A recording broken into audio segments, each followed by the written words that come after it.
Bon, je vois que Et vous êtes histoire tragique. Ah oui, puisque Bambi, effectivement, c'est une histoire tragique. Alors, Amandine Sanvicenne. Et là, je ne sais pas si je Oui, prononce bien votre bonjour. nom.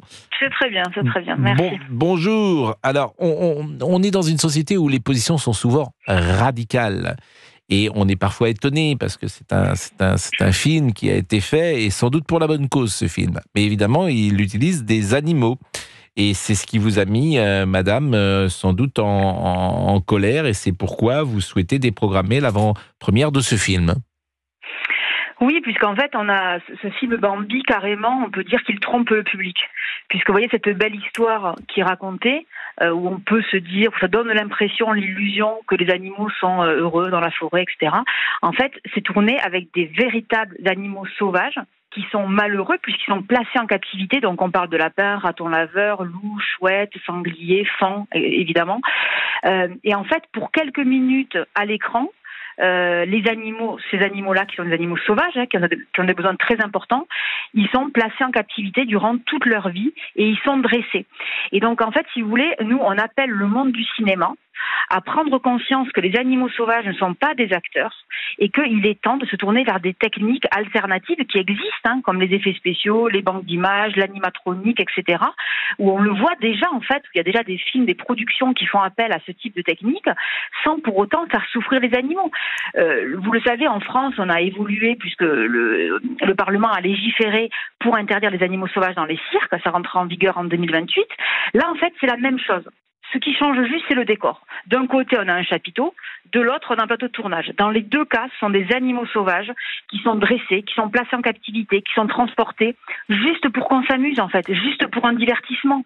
Et c'est une vie de souffrance, parce que ce sont des animaux dont leur place, si vous voulez, elle est en liberté. Elle est là, en l'occurrence, dans la forêt, à vivre leur vie tranquillement. Et donc, nous, vraiment, on appelle le gouvernement à légiférer. Il faut qu'on interdise l'utilisation des animaux sauvages pour la création artistique, c'est-à-dire pour le cinéma, la publicité.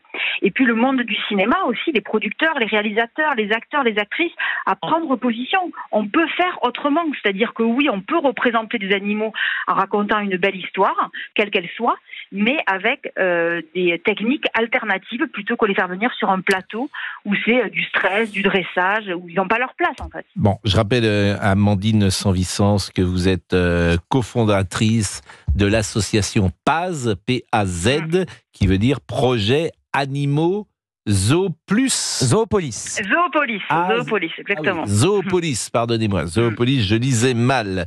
Je suis toujours en difficulté dans ces sujets-là. Je peux pas vous dire autre chose. Je suis d'abord parce que vous parlez d'animaux malheureux.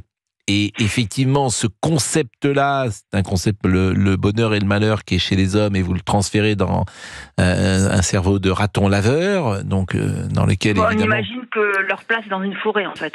Oui, mais et c'est pour ça que je suis... Voilà, c'est pour ça que je suis toujours, lorsque ce sujet arrive, la place d'un lion, c'est pas d'être dans une cage. Donc je peux pas dire autre chose. On est d'accord. Voilà, on est d'accord. Et c'est toujours une difficulté. La souffrance animale, c'est un sujet qui est assez nouveau dans la société. On n'en parlait pas. Vous êtes jeune, madame, mais moi, quand j'avais 10 ans, dans les années 74, c'est quelque chose, on ne parlait jamais de la souffrance animale. On allait au cirque, on était très contents, au comptoir. Il y a une prise de conscience. Bon, il y a une prise de conscience. Donc je ne sais pas quoi penser, et c'est finalement à l'auditeur. Parfois, il y a des sujets sur lesquels on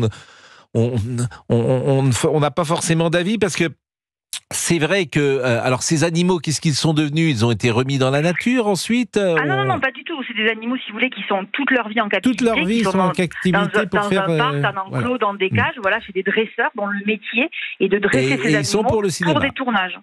Voilà, ou la publicité. Et je tiens par exemple à citer des exemples quand même importants. Vous voyez la pub feu vert où il y a un chat blanc. C'est pas un véritable chat. C'est des images synthèses, donc c'est possible. Le Roi Lion de 2019, ce sont encore une fois des techniques alternatives. Le phénix dans Harry Potter. Non, pareil. mais j'entends.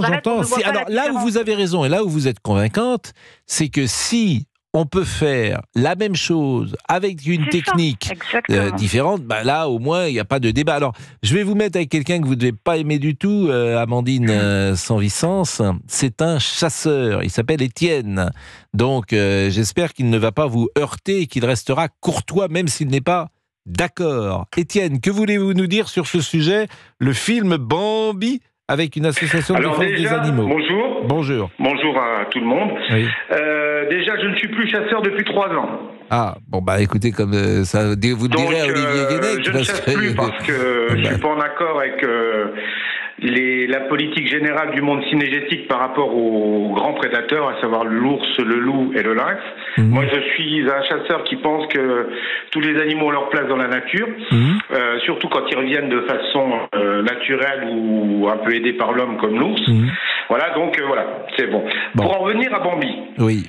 Moi, ce que je trouve complètement un peu aberrant, alors cette dame nous parle d'animaux sauvages, en parlant des animaux qui ne sont pas dressés mais éduqués, parce que quiconque travaille tant soit peu avec les animaux saura qu'on n'obtient rien par la force, par la servilité, simplement par le jeu, par une complicité, par un amour mutuel.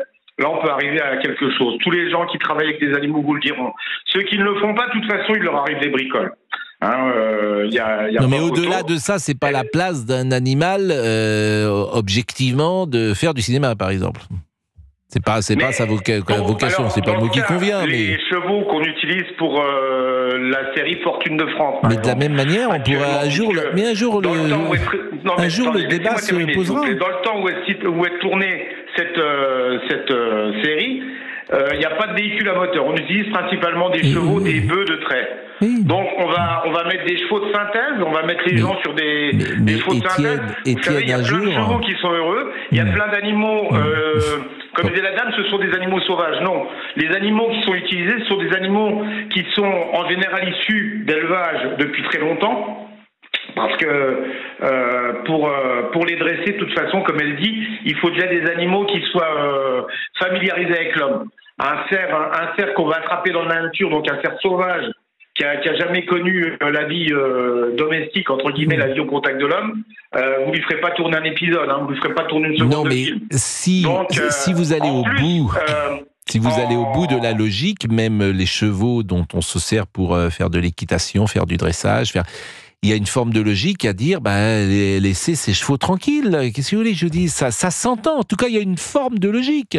Si vous considérez que l'animal a une vie autonome et des sentiments, et le mot sentiment d'ailleurs n'est peut-être pas adapté, mais en tout cas une sensibilité. Une sensibilité, voilà. Merci, je cherchais le terme.